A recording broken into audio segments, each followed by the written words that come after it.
everyone. Does anybody wants to lead the prayer? Yes? Amen. So once again, good day everyone. How are you feeling today? Are you feeling good? Okay, that's good to hear. Now kindly take your seat and let me check your attendance. Oh, I see everybody's present today. What an achievement. Give yourself a round of applause. Now, before we proceed to our next topic for today, I want you to get your phone and open your Quizlet application. We will be playing a game. It is called Matching Type. So the instructions will be, you are going to match two cards that correspond to each other. And of course, based on the text or descriptions in each card. Easy, right? To spice it up, as soon as you start playing, the time will be running. So I will be giving a little prize to one student that will finish the task quicker than the rest. Am I clear? Alright, you can start now. Alright, very good. Congratulations, Giselle. You can claim your prize after the class. Now, sit properly, focus, relax, and listen carefully. Today, we will be learning about sentence structure, or the type of sentences based on structure. But before that, let us first define what is a phrase, what is a clause, and what's the difference between a phrase and a clause. A phrase is a group of words that may contain a subject or a verb, but not both. For example, will be arriving later, the master of his own destiny. In this example, the first example, we only have a verb. There is no subject. In the second example, is this a subject or a verb? Yes? Very good. This is a subject. There is no verb here. Now, what is a clause? A clause is a group of words that include subject and a verb. And there are two types of clauses. The first we have independent or the main clause. This is a group of words that can stand alone, meaning it has a subject, a verb, and is a complete thought. The second type of clause we have the dependent or the subordinate clause. This is a group of words that cannot stand on its own. Yes, it also contains both subject and a verb, but is not a complete thought. For example, we have here, Vincent ate pasta because he was hungry. In this sentence, our main clause here is Vincent ate pasta. Why? Yes, it can stand on its own. It is a complete thought. It makes sense even if we disregard because he was hungry. It is still understandable, right? Our subordinate clause in this sentence is because he was hungry. Why? Yes, it cannot stand on its own. It is not a complete thought. Because he was hungry. Because he was hungry and what? So it will leave your readers and listeners hanging and confused. Am I understood? Alright, let's proceed to the type of sentence structure. The first we have simple sentence. It only contains one independent clause. For example, stories entertain. Here in this example, we only have one subject and one predicate. Hence, it is a simple sentence. The next example we have stories and riddles entertain. In this example, this is also a simple sentence with compound subjects. We have here stories and riddles as its subjects. The third example, stories entertain and amuse. This is also a simple sentence with compound predicates. As you can see here, entertain and amuse as its own predicates. The last example will be stories and riddles amuse and entertain. In this sentence, it is called simple sentence with compound predicates and compound subjects. We have here stories and riddles as its subjects and amuse and entertain as its predicate. The second type of sentence structure is the compound sentence. It has two or more independent clauses. Each main clause in a compound sentence has its own subject and a verb.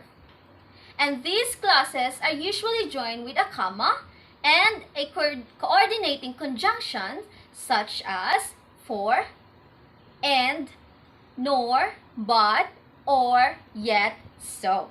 So for example, stories entertain and riddles amuse.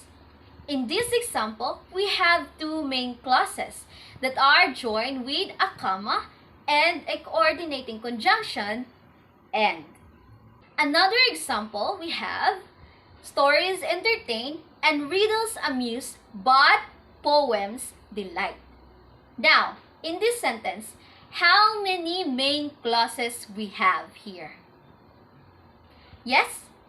Very good, RJ. There are three main clauses in this sentence that are joined with our coordinating conjunctions, such as and but.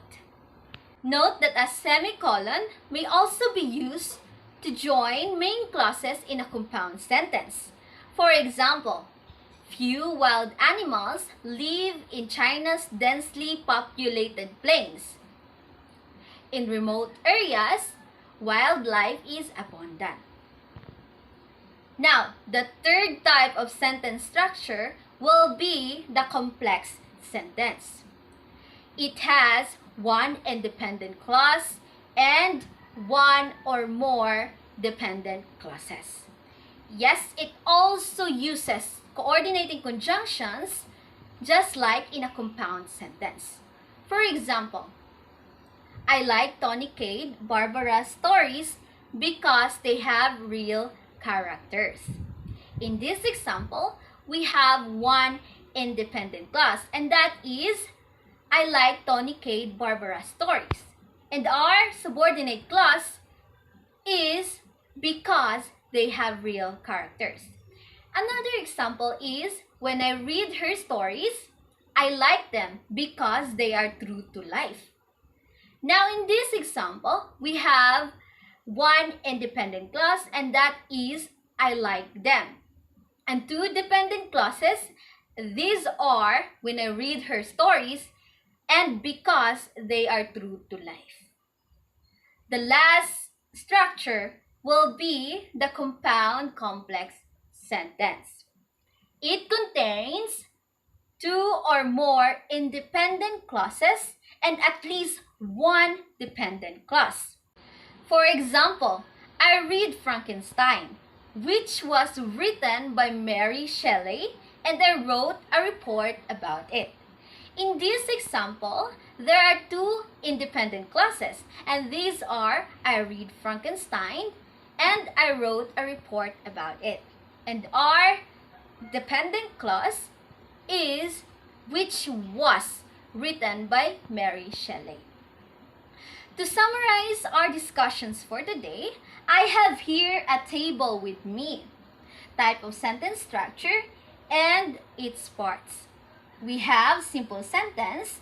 It has one independent clause, no dependent clause, and sometimes uses conjunctions.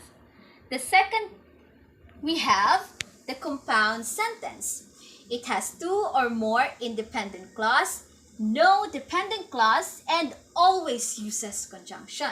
The third is the complex sentence. It has one independent clause, one or more dependent clause, and usually uses conjunctions. And the last one is the compound complex sentence. It has two or more independent clause, one or more dependent clauses, and always uses conjunctions. Do you have any questions, clarification about our discussion? There is none, so I will be the one to ask you question if you understood our discussion. So, what's the difference between a clause and a phrase? Yes. Very good. So, what are the types of sentences? Yes. Yes. Very good. Very good. So, how will you differentiate each sentences from each other? Yes. Alright, very good. So I think you have understood our discussion very well. So let's proceed to our group activity. So I will be dividing you into 3 groups, and each group will be given an excerpt from The Little Prince. And all you have to do is to identify the sentence structure used in each paragraph. You will be given 15 minutes to do the task. Alright, go to your group now. So it's already 15 minutes. Kindly pass your group activity. Now, let's proceed to our quiz. So kindly open or get your mobile phone and open your app Edmodo. So I already posted there your quiz. So the test 1, you are going to identify the group of words, whether it is a clause or a phrase. And the test 2, you are going to identify the sentence structure. Is it simple, compound, complex, or is it compound complex? Am I clear? Note that your quiz has a time frame, so you have to answer it surely and quickly. So you can proceed now. I guess everybody is done answering. Before we end our class, I want to remind everyone that I will be posting an assignment to our Google Classroom. So the instruction is to write your vision about the Philippines 5 years from now. So make sure to use the 4 sentence structure. Do you have any questions, clarification about your assignment? So there is none, so class dismissed. Goodbye everyone, keep safe and God bless.